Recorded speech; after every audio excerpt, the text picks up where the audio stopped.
Hello and welcome to episode 87 of the Alfa Romeo Driver podcast, brought to you by the Alfa Romeo Owners Club. I'm Guy Swarbrick, and with me I have AROC management team member David Faithful, who's going to take us through some of the exciting developments on the roadmap for the club's online experience. Good afternoon, David. Good afternoon, Guy. So we have regular chats about things that the club's up to. And one of the topics that we've spoken about, I think, since pretty much the very first podcast we did, was the club's website and the role that it plays and the development effort that's gone into modernising it and providing more functionality. And I think there's a few more updates that members might be interested in, aren't there? Yeah, I mean, well, there's, broadly speaking, our members will, or many of our members will be familiar with the sort of three core aspects of the online experience. There's actually five, but I don't want to complicate things too much. So I think you may have just done that. Yeah, probably. Sorry. Maybe I will come back to that. The three main points of interaction are the website, the forum, and our archive. The website, we redeveloped that more than a year ago now. So that used to be in old technology and is now in very modern WordPress. So we have a lot of features on the website. It's much more easier to maintain, cost effective. Our section secretaries, our registrars, and a few of us admins can add content, can do smarter things. There's fast ways of making it, interactive with users and so on. So the website isn't in a bad place. That's been recently redeveloped, and we do constantly keep on top of that. And there's always, or generally, there's our latest news and our events and so on in there. And we have seen, now we've made it much easier to use, that our sections and registers, they are putting content on themselves. So, if you're in a local section, go to the section area of the website, because most secretaries and most registrars are adding news items and doing their own events and publishing those on the website as well. The forum, that's still our old, it's called a PHPBB forum. I can't remember what any of that stands for, but it's quite old technology, but it is quite robust. We did do a migration of that technically in terms of where it was hosted about a year ago. So it's reliable and it's pretty robust, but it's old, hasn't changed and so on. It's interesting with the forum because in a lot of areas of the internet, forums have become this sort of out of date, tumbleweed areas of deserted activity, but we consistently get approaching 400 unique humans logging into our forum every month. So it's active. There's certainly a small number of 30 odd people who are always on that forum, but there is a much larger number, approaching 400 people who log into the forum every month. So that's by no means dead, and that's going to play a key feature in our future online world. And we have the archive, where for members who haven't experienced it, you can log into the archive and look back to every publication, all our magazines, newsletters from the 1960s up until about a couple of years ago, I think. So there's those three aspects. When I said there were five, what I actually meant was they're the core three: our website, forum, and archive. We also have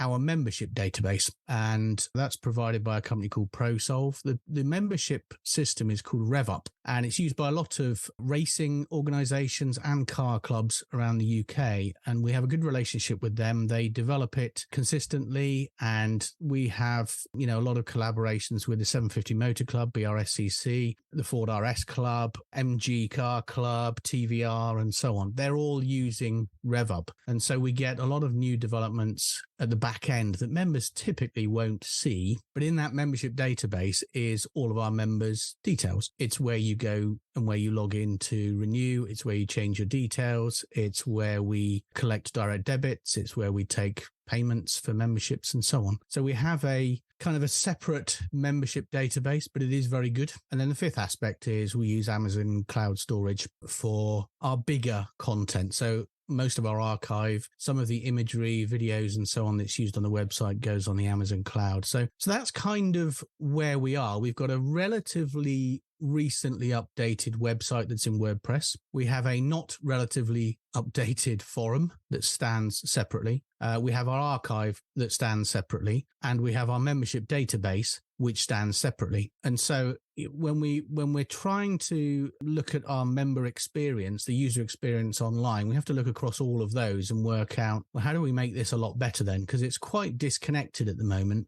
For those for those members who are familiar with the forum or who use the archive a lot or who are regular users of the website, we all know we have to log in 2 or 3 times. To get onto the forum, you have to log in. We have got a login on the website, but we haven't put it live because we would just add yet another login layer for members at the moment. But we have a login for the website. We have a login for the archive. And then if members do want to update their details or renew online, you have a login to get onto the ProSo of the RevUp backend system. Now, they're all exactly the same logins because what we do on the forum and the archive and the website is we authenticate with the RevUp system. So members do actually have just one username and password. It's just that they might have to enter it 3 or 4 times, depending on what they do or want to do with their online experience. Just for the nerdier members of the listening audience, and we know there are a few, PHPBB, the BB stands for Bulletin Board, which is what forums were called before they were called forums. Yep. And before anything was called social media. PHP is now one of the rare examples of a recursive initialism. So PHP originally stood for personal homepage. It now stands for PHP Hypertext Preprocessor. So the first P in PHP stands for PHP, and the first P of PHP stands for PHP, and so on. Yeah,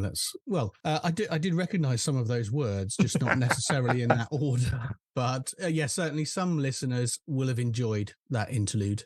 Most of our members, though, just want their online experience to work, don't they?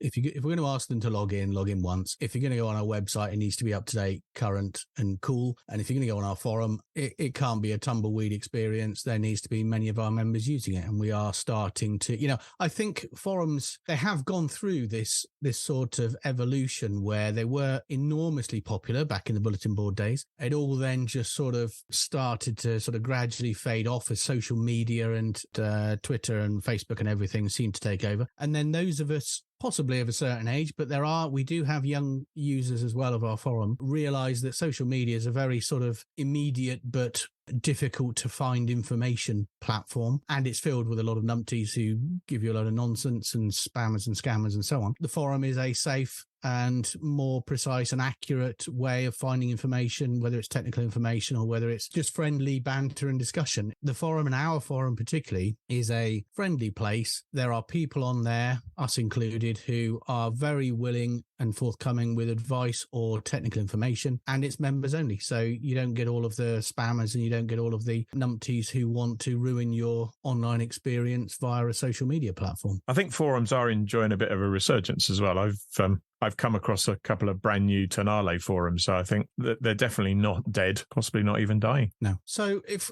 we talk about, so that's all very interesting. What are you doing then? There's there's a number of developments that we're in the middle of, and there are some developments we are about to start.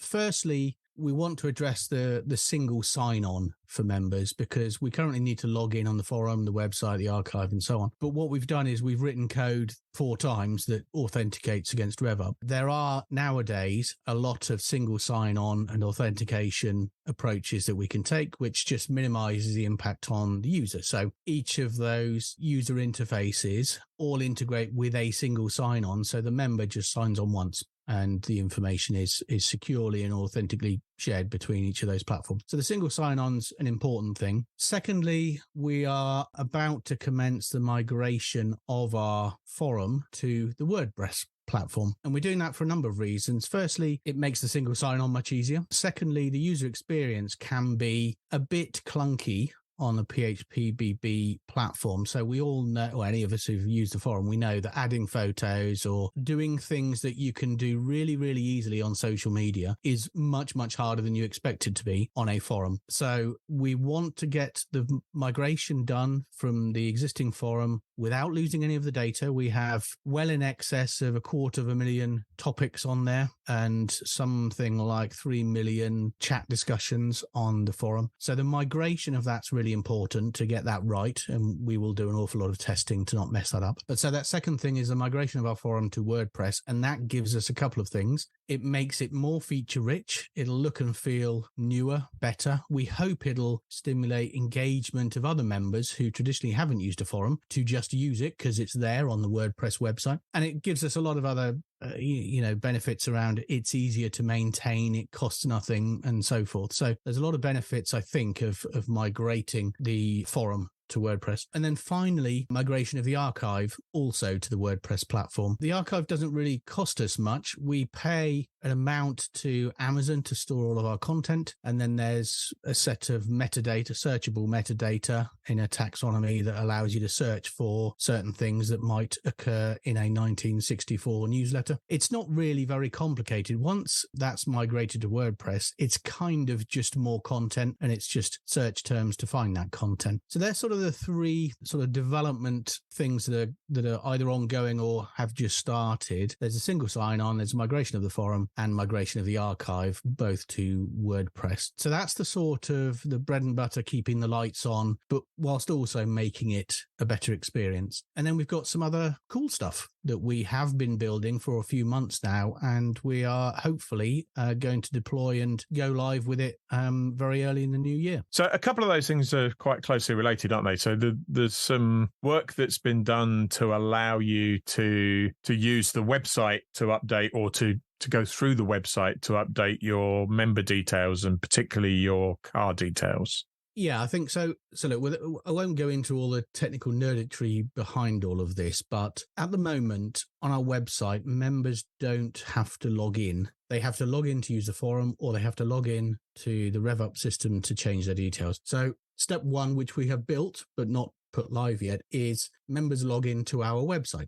It authenticates against RevUp. It's quick and easy, username and password, and you then get access to your My AROC. It is a subset of the website that enables users to manage their own membership with the Owners Club. So once you've logged in once, you can then change your details, you can renew online, you can pay online. There's information on there that shows how long you've got before your membership expires, which obviously, allows us to encourage people to renew their membership. They can see all of their discounts with our supplier partners and see all of the benefits of membership without going into the forum. So you kind of, this phase one allows members to log into our website and manage their account. And in amongst all of that is to see the cars, see all of their cars. And we'll come on to the cars in a moment, because that's a key piece of functionality we're going to launch in the new year. But yeah, that's sort of that more seamless login to the website enables members to manage their account, see member-only content, and so on. And that member-only content, we've never done that on our website. Everything on our website at the moment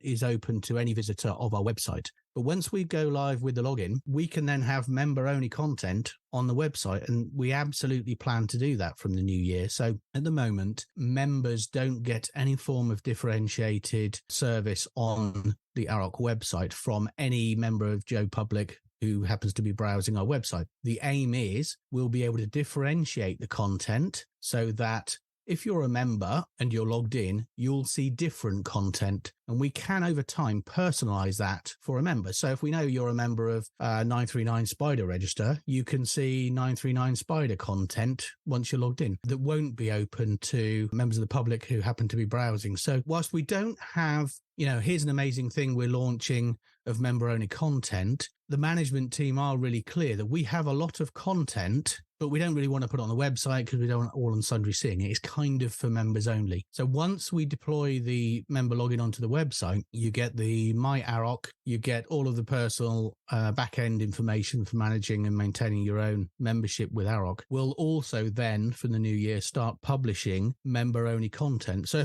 if a member of the public just happens to be browsing our website and there's this really cool content that we're sharing, it'll say, oh, sorry, you can't see this. You're basically stuck on the wrong side of the paywall. You need to log in to see it. For us members, we'll just type our username and password and hey presto, there's all the content. But for members of the public, they won't be able to log in, and so they'll never see that content. So I would rephrase that. There's an additional step for them to perform, which is to go to the Join AROC page, sign up as a member, and then they get access to the content. Well, quite so. You can see this content for just £40 a year. How about that? Yeah. So look, we're not sat here saying, and this is what we're going to do with that. Here's our content plan, because we've never really had this capability to deliver member-only content via our website. But we will have that capability in the new year. So I think for sections, for registers, for the management team, for you and the magazine, and for us and our newsletters, which we just deliver via email, we can have all of that stuff online. You just need to log in and then you can see it all. But it allows us to differentiate the content we share with our members versus the content that non-members don't get to see. And we do have some ideas for content, because there was some in my pitch for the editor's job 5.5 years ago for paywall member content from the magazine. Well, you can't rush into these things. You've got to take it slowly and surely. But yeah, so sorry, when I say we don't have ideas of content, I really mean I don't really have a lot of great ideas. I can dump loads and loads of Mito content on there, which I'm sure all the members will be delighted about. But you and I have had discussions about there's only so many pages you can fit into the magazine, and some ends up on the cutting room floor. There's often, more photos than we can fit in the magazine, or there's some video to go with it, or so it can be a companion to our magazine. And also, there are a lot of things that we're very happy to share stuff with members. We're frightened of putting it on the website because we don't want, Joe Public to see it. And, I think the more we actually think about those types of content, the more we'll realize this will be tremendously beneficial to our members. And you kind of hinted at the idea that you could have your own personal homepage with your relevant content curated. And I think having member-only content's great, but that's also a benefit for public-facing content, because you can still say, I want my homepage to have the 939 Spider news and the Tonale news, and whether that's member content or not, it just means that you don't have to go looking for it. Yeah, no, I think that's absolutely right. I think this concept of personalizing the experience for our members, it sounds great. We're not entirely sure what it means, and we've never really given much thought to it because we've never had the technical capability. From January, we will have the technical capability.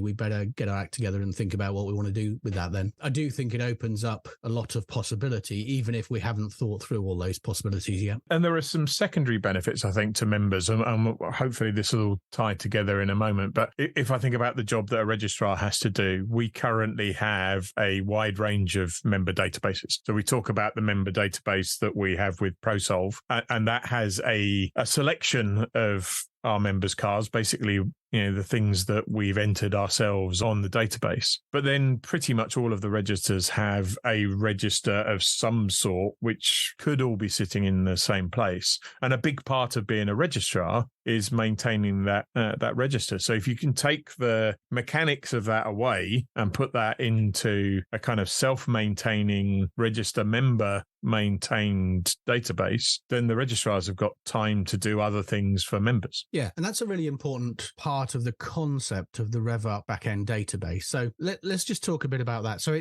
we have, with ProSolve and with many other clubs, we have the RevUp database, and it's more than just a membership database. It's basically a membership database and a car database. The two are within the one solution, but they're not directly linked, other than when a individual happens to be the owner or the guardian of that car at the moment. So it's actually a really clever system, and it began and has commenced to be developed really for motorsport. So there's a lot of users of RevUp who are in motorsport. And so, a lot of the people who race cars might race 1, 2, 3, or 4 different cars, and they might be, arrive and drive, or they might be their own cars or from somebody else's collection of cars. So the way they built the database is, okay, so you have this membership platform, which is people who have paid some money to join a club of some description. And then you have this cars database platform, which can be linked to members, or it doesn't have to be. And this is kind of where it fits really nicely with our car registers, because I have a list of hundreds and hundreds and hundreds of Mitos, and I appreciate they're a modern car and not a great example for a register, and we have about, I think, 400 members who have a Mito. So I have hundreds more cars than I have members. So the two sit alongside each other, the members and the cars. And then what happens is when I buy a Mito, it simply gets attached to me. Once a week. Oh, not when you, but when one buys a Mito. When one buys a Mito, that car gets attached to me. I become the guardian of that car for a period of time. Then when I sell that Mito to you, when you come to your senses, it detaches from me and attaches to you. One last week. I know. Well, that doesn't count because that's a super Mito. So these car records are separate from but can be attached to our members. I own a Mito today. It is attached to me. I'm the guardian of that car. I sell that Mito to you. It detaches from me and attaches from you. If you sell it and you sell it to a non-member, it detaches from you and it sits there waiting for a member to take ownership of it. But we retain the information about the cars. So if you picture the world in 50 years' time when we've all shuffled off this earth, we'll have an enormous database of hopefully most of the Alfa Romeos for both historical purposes and those which are still on the road. And then when a member comes along and says, oh, I've just bought this Mito, which is a classic, obviously, they can see if it's in our database and say, oh, yes, I'm the current guardian of this car. Please attach it to my membership record. So this separation of cars and members, I think, will be incredibly important in the future. It's very important now because for those of our registers who have hundreds of car details, but from the midst of time, from the last 20 years or so, don't know who owns it now, but knows that car did exist. We can get all of those cars into our cars register. And then as our members acquire or restore any of those cars, they simply say, oh, I've bought this car. All of the historical data we have about that car gets attached to the new guardian of that car. And that's a really important sort of aspect, I think, of our membership proposition is we don't just have model registers, but over time, we store a historical archive, if you will, of car data for all Alfa Romeos in the UK as they pass through the hands of our members. Now, I'm going to do that thing where a podcast host asks a question that they fully know the answer to, expecting the answer that I'm expecting. So we talked about the fact that a member can have member-specific content. Given that there's a member database that sits behind the login and there's a car database, can a car have car-specific content? Well, it's funny you should say that because I've probably used the word guardian a couple of 3 times because, and that's no coincidence, I sort of see myself as the guardian or custodian of a number of Alfa Romeos, but they're not mine really. I'm the guardian of them for a period of time, and then in a number of years, I will pass them on to someone else, and then they'll have the guardianship of those. So, or at least that's what you've told your wife will happen. Yeah, obviously she can never know about the volume of these cars. So we are launching in the new year our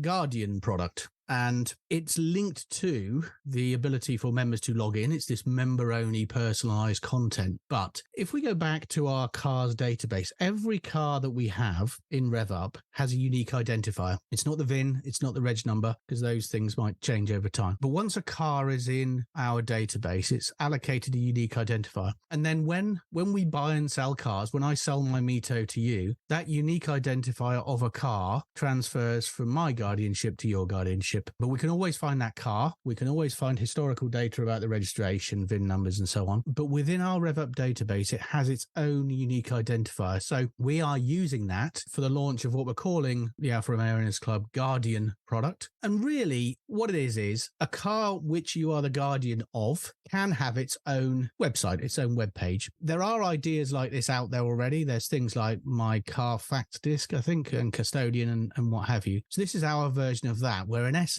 for all of my cars, I can create a Guardian page for each of them. And because each of the cars has a unique identifier, we can technically, behind the scenes, make it all link up and make it all magic and wonder. And again, just like our RevUp database, where as the guardianship of a car transfers from member to member or to new owner, so does this page. So let's just describe how it works. I own let's stop using the word Mito. I also own an Alfa Sud. It has a unique identifier. Let's say that unique identifier is 999. It is linked, that UID of 999 is linked to me as a member. I'm the current guardian of that Alfa Sud. I log into our website. I go into my AROC, and in there is all my cars, and it lists them out, and it has pictures of them if you've added them, and it has their reg numbers and all of the details that's in our RevUp database. For that Alfa Sud, I can click on it and say, I want to create a Guardian page for this car. Behind the scenes, because the unique identifier is 999, it'll create a aroc.com/999 car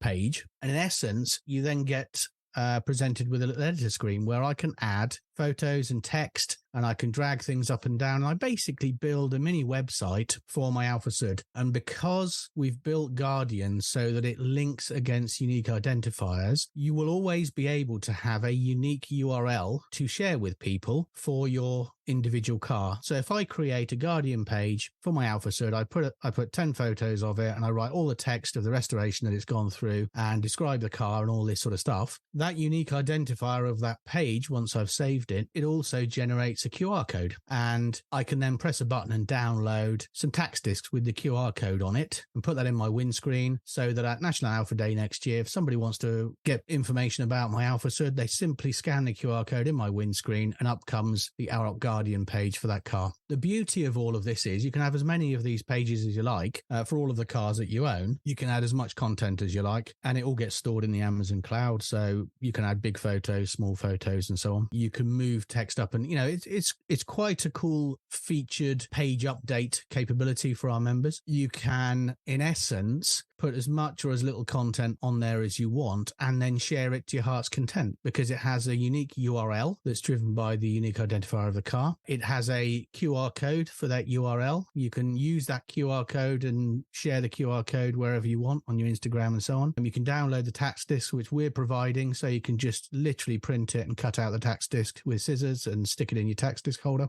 Tax disc holders are available in the club shop. We keep using the phrase driven by, which seems like an appropriate phrase for a car owners club, but yeah, I'm assuming that the Alfa Romeo Owners Club Guardian scheme wasn't driven by the fact that we had several boxes full of tax disc holders in the club shop warehouse. That's a very handy but coincidental fact. We do have a few hundred tax disc holders sat in our shop. However, you are not obligated to buy one of our tax disc holders. If you're not obligated other to download... tax disc holders are available. That's right.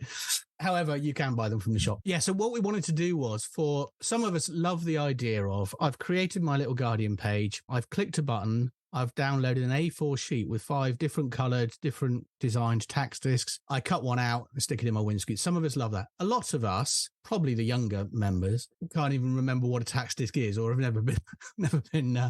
never experienced them. So they will simply generate the URL, or will the system generated QR code. They can share that on their social media platforms and so on. And, we've got ideas about, rather than the tax disc, or as well as the tax disc, you can download it and create a sticker for your car or something like that. So I think once we've built the technology, I think we do plan to have a roadmap of development for this. I don't think, the Guardian we launch in January won't be the be all and end all of it. We will develop it. We will add new features. It'll be functionally rich over the course of the next few years. But what we really want to try and achieve is, for show season next year, people have got, a quarter or two where they can create their own Guardian pages and play with it and get it to look and feel nice for their cars, for all of their cars. They can download the tax discs, they can put it in their windscreen. So when we turn up at Spring Alpha Day or National Alpha Day next year, I want to see hundreds of our members' cars with some form of QR code that links to our Guardian pages. And I think they're not going to be, we don't currently plan for those Guardian pages to be hidden behind a paywall. The idea is people share them. It allows people with any level of technical capability to create a little website about their cool Alfa Romeo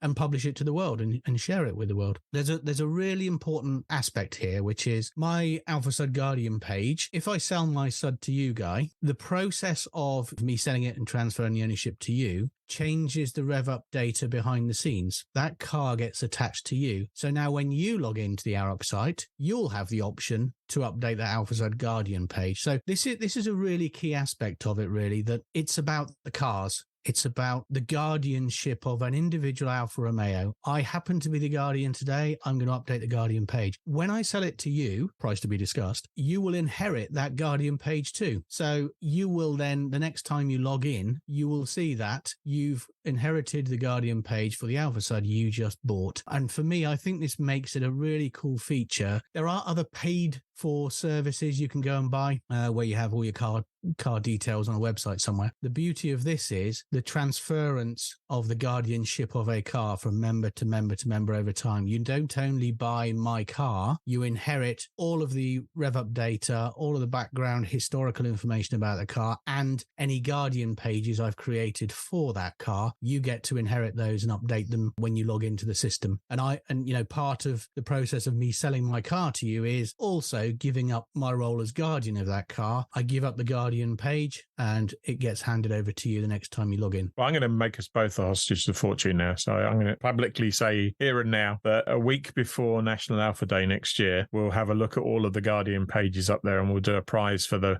best Guardian page that's up and running and ready for National Alpha Day. Yeah, I think that's a brilliant idea, actually. I look forward to you funding the prize. I think... I look forward to you making the judgment.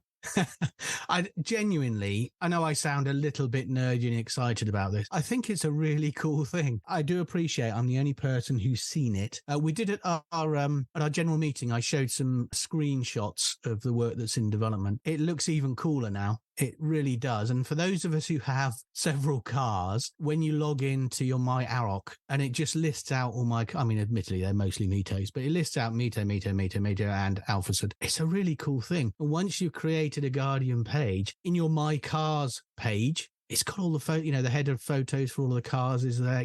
I think it's going to be really good fun for our members. And truthfully, it's an excuse for members to log in. And I think at the moment, there's no real, pressing reason for a member who rarely goes on the website. There's no real reason for them to go on our website. There's some news there and there's some cool stuff on there. But, I think the Guardian product will enable all of our members to have a reason to go on our website. And then they will see the differentiated content. They'll see some of the value that they'll get from their membership. And I genuinely think it's going to be a fun thing for members. I think, if we can get a third of all of the cars at National Alpha Day next year to have a Guardian page, we're on to a winner, because that'll be really good fun. People scanning those QR codes, learning more about each other's cars. And for me, the guardianship, the inheritance of the Guardian pages when one of our members acquires a car, I think that's going to be really fascinating, because, a car might go out of membership ownership for 8 years, and then a member buys that car in a decade, and they inherit this cool page with all these photos and data that they didn't even know existed. So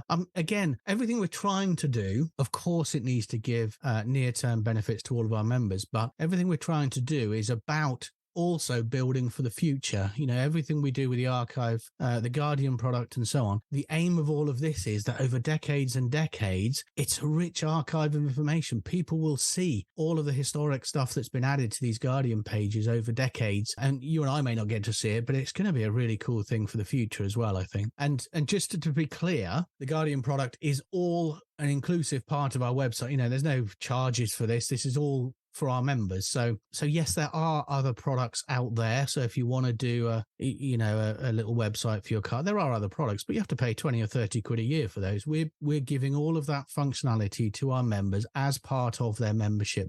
There is not and never will be any charge to our members for any of these new features we can start to develop on our website. It's all just part of being a member. Yeah, I'm going to set another little challenge as well. People have got some time over Christmas and New Year. There's no reason why they can't be getting the text and the photos together ready for the launch. Let's see how many we can get up in the first week. That's a really good point, because I really enjoyed doing that for a few of my. I've only done 2 of my cars just as part of the testing, but there's some nerdy stuff we know about our own cars. And so today, obviously, I'm the only one who really cares about it, and I'm the only one who's writing that content. But again, everything I write about my own cars, I'm writing for the person who owns it in 30 years, and that makes it a much richer, set of information and data that the next Guardian will inherit. Yeah, it is fun. I mean, it's not for everyone, and that's the same for a lot of the things we do as part of the membership, but it'll be for some, and I think those who really throw themselves into it will have a lot of fun with it in the new year. Brilliant. Thank you very much, David. You're very welcome. Always a pleasure. That's it for this episode. We'll be back in a month's time on January the 7th with one of our roundtable episodes where, among other things, we'll be looking at some of the club's plans to celebrate its 60th anniversary. Episode 88 will be available to download from 1:30 p.m. from iTunes, YouTube, Podbean, Podcast Addict, and everywhere else good podcasts are found. In the meantime, you can get started with collecting all the information you need for your AROC Guardian pages. But until then, stay safe.